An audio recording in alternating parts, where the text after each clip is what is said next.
안녕하세요. 김비태 코인생종입니다. 데일리 영상 좀 늦게 시작합니다. 요즘 경제 상황과 미국 주식을 보면 이런 생각이 든다. 22년에 약한 경기 침체가 이미 끝났고 현재는 다시 상승장이 진행되고 있으며 금리 인하가 예상되는 24년 말 25년 상반기쯤 상승장이 끝나지 않을까라는 얘기를 또 이 사람은 하고 있고, 여러 개의 가능성이 있는 시나리오 중 하나만 참고해 주시기 하나로 그냥 참고만 해 주시기 바란다. 개인적으로 이 사람 말로는 24년 말쯤 경기 침체가 이제 올 경우까지도 대비하여 투자를 하고 있다는 것을 말씀드린다라는 말을 하고 있는데, 보면 22년도에 이미 경기가 침체가 끝났고 부채 쪽을 보면은, 그리고 이제 올해는 다시 그냥 침체 지나갔다라고 보고 있는 것 같습니다. 근데 그래서 보면 미국 주식을 봤을 때 이 하락이 이미 미국 S&P 500을 봤을 때는 저점을 찍고 반등하고 있으니까 사실상 침체는 여기서 끝난 게 아니냐. 근데 이게 참 애매해요. 그러니까 보면 실질적 침체랑 금융 자산 쪽, 그러니까 금융의 침체랑 금융의 위기, 그리고 실물 경제의 침체랑 위기랑은 또 다른 얘기거든요. 우리가 어디에 포커싱을 두냐에 따라서 얘가 좀 다르긴 한데, 어쨌든 주식은 바닥을 친 건 맞는 것 같고 반등을 하고 있으니 저점은 지나갔다라고 보는 게 맞는 것 같습니다. 이것 또한 비트코인도 사실 마찬가지죠. 22년 12월부터 올해 초 1월 달이 저점이었으니까요. 자, 그리고 이런 와중에 미국에서 현물 비트코인 ETF를 승인하면 정말 정말 큰 기회가 있다라고 말을 하고 있고, 이는 비트코인에 투자하려는 더 많은 투자자에게 청중에게 시장을 개방한다라는 얘기를 하고 있습니다. 그리고 또 이 와중에 비트코인 네트워크는 보시면 신고점에 이제 트랜잭션을 나타내고 있어요. 트랜잭션이 많다는 거는 비트코인에서 네트워크 안에서 계속 거래량, 움직이는 코인을 왔다 갔다 보내고 받는 행위가 굉장히 많다라는 건데, 이게 되게 재밌는 점이 한 5월 달부터 많았던 걸 보고 ETF 얘기가 6월에 나왔던 걸 감안하면 아마 ETF를 위한 어떠한 움직임이 있지 않을까. 그러니까 ETF가 뭐 되냐 안 되냐의 개념이 아니라 이 비트코인을 주고받는 것 자체가 어떻게 보면 언젠간 될 거니까 비트를 산다의 개념이 될 수도 있죠. 그리고 이 와중에 비트코인의 해시 레이트 자체도 또 최고치를 기록하고 있다는 게, 보면 반감기가 지금 몇 번 있었잖아요. 근데 그 반감기 동안에 항상 반감기가 되기 전에 그런 생각을 했었어요. 많은 사람들이, 저도 그렇고. 반감기가 되면 비트코인의 보상이 반으로 주니까 그거에 투여해야 되는 전기료는 단순 2배가 들어야 되고, 그럼 비트코인 가격이 올라야 되는데 안 오르면 어떡하지? 라는 고민을 했던 것 같습니다. 근데 아이러니하게 항상 그 고민을 했지만 항상 올랐던 게 또 비트코인이고, 그 항상의 반감기는 내년 4월에 예정되어 있죠. 그리고 이걸 이해하시는 게 좀 어려울 수도 있는데요. 말로만 표현하면 이해하기 정말 어려울 수도 있는데, 예를 들어서 100명이 채굴을 하고 있고 인당 하나씩 채굴할 수 있었고 1년에 100개씩 나오는데, 예를 들어서 100명이 채굴을 하는데 이제 50개가 비트코인 총 반감이 돼서 50개가 총량이라고 치면, 이거는 인당 하나씩 채굴해야 되는 그 해시 파워를 2배 이상을 써야 되거든요. 왜냐면 전체 총량 자체가 줄기 때문에. 그래서 더 많이 가격이 오르는데 작동을 한다, 이러한 요소들이. 이렇게 생각하면 되겠습니다. 그리고 전반적인 지금의 차트가 20년부터 23년을 보았을 때 14년도부터 16년과 비슷하다라는 관점인데, 이거는 뭐 비슷할 수도 있고 아닐 수도 있는데 여러분의 생각과 자유, 어떤 상상에 맡기도록 하겠습니다. 한 번씩 봐보세요.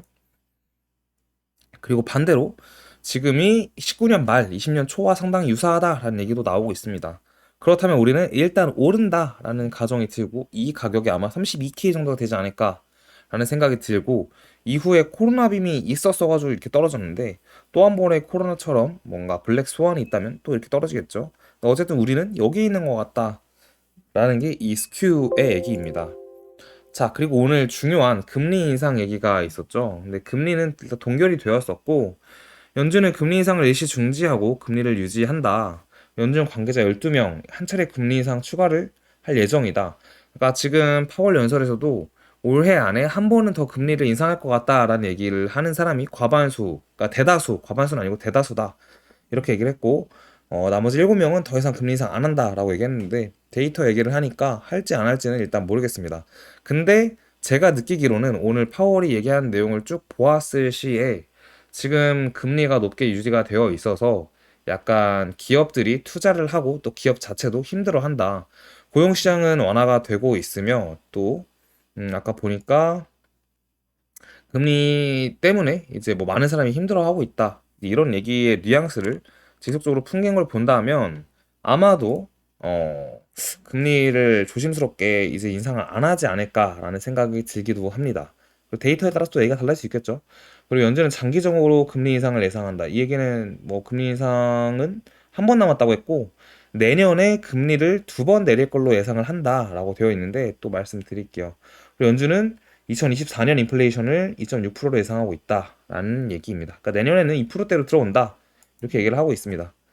전반적으로 파월 얘기를 이렇게 거시적으로 보면은 금리를 안 올리는 쪽의 얘기를 뉘앙스를 풍기고 있다라고 저는 일단 느꼈어요. 그동안 연설을 다 항상 실시간으로 봤었는데 이번만큼 저번에 디스인플레이션 얘기 한번 했을 때랑 이번만큼 약간 좀 공격적으로 우리가 어느 정도 금리 인상의 끝에 와 있다라는 느낌을 풍기는 건 처음인 것 같습니다. 그리고 이게 점도표인데 이거는 이제 연준 위원들이 점을 찍는 거예요. 우리가 금리를 올해 23년, 24년, 25년 이렇게 있잖아요.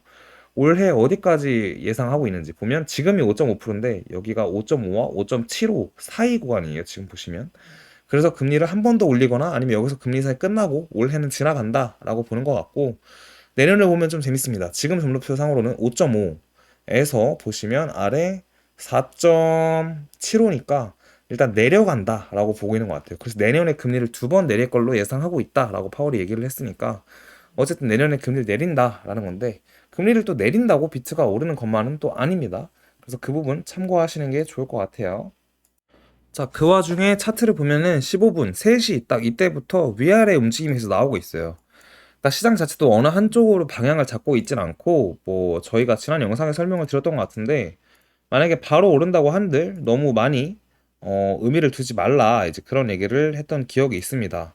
근데 실제로 지금도 보시면 큰 움직임은 아직까지는 없어요. 보통 FMC가 있는 날에는 그 날 FMC 이제 하고 나서 지금 새벽 3시 50분인데 아마 뭐 아침 6시 뭐 이때가 돼야 방향이 나오고 그 다음 날까지 방향이 이어지는 경향이 꽤 많았습니다. 그래서 일단 일봉이랑 보면은 자리 자체는 약간 횡보하다가 위로 발사할 수 있는 발사대를 만들었다라고 보는 게 맞는 것 같습니다. 일단 전저점 깨진 않을 것 같고 횡보나 위쪽 방향을 주는 게 맞는 것 같은데 만약에 방금 무빙이 위로 크게 올라왔으면 아마 제자리 나왔을 텐데 일단 제자리를 움직이고 있는 거 보니까 여러 가지 이제 지표들이 매수하기에 괜찮지 않나라는 생각이 들고 있고 이렇게 천천히 횡보하면서 오르는 게 또 오를 때 크게 한번 또 쭈쭈쭉 오르고 또 횡보하고 오르고 이런 게 보시면 아마 1월 달에 이런 느낌으로 좀 갔기 때문에 이게 일봉상으로는 계속 오른 것 같은데 이걸 또 쪼개서 보면은 올라서 횡보하고 올라서 횡보하고 이런 식이었거든요. 저런 움직임으로 이제 갈 확률이 높다 이렇게 해석을 하고 있습니다. 오늘 영상 여기까지 하고 저희 금요일 날 뵙도록 하겠습니다. 감사합니다.